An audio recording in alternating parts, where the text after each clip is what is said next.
Восстановительно-ремонтные работы по улучшению энергоснабжения села Багмаран начались в феврале текущего года. За это время здесь установлено около 130 новых опор, протянуто порядка 2 километров 10-киловольтных линий электропередачи, а также устранены аварийные участки. Установлено новых 4 трансформаторных подстанции. Мощность небольшая, поскольку их задача как раз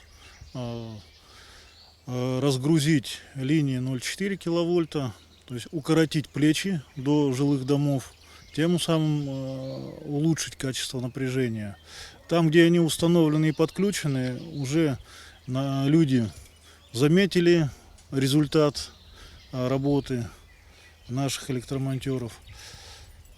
Соответственно, дальше работы продолжаются.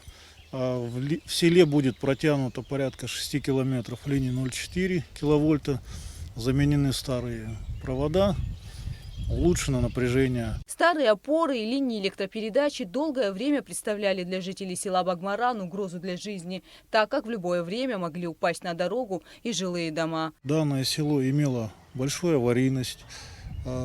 Длинные линии 0,4 киловольта мешали и не давали получать качественное напряжение жильцам.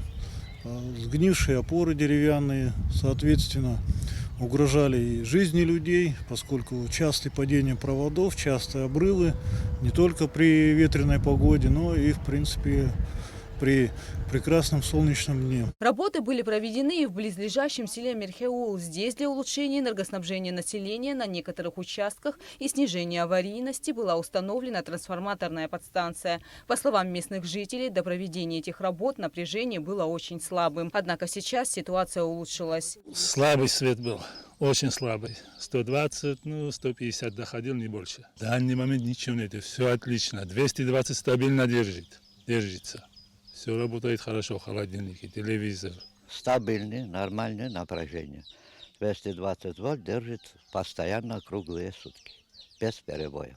По завершению всех запланированных работ на каждой опоре будут установлены современные электронные счетчики учета. Гугут Савардания, Эльдар Дамиров, Абхазское телевидение.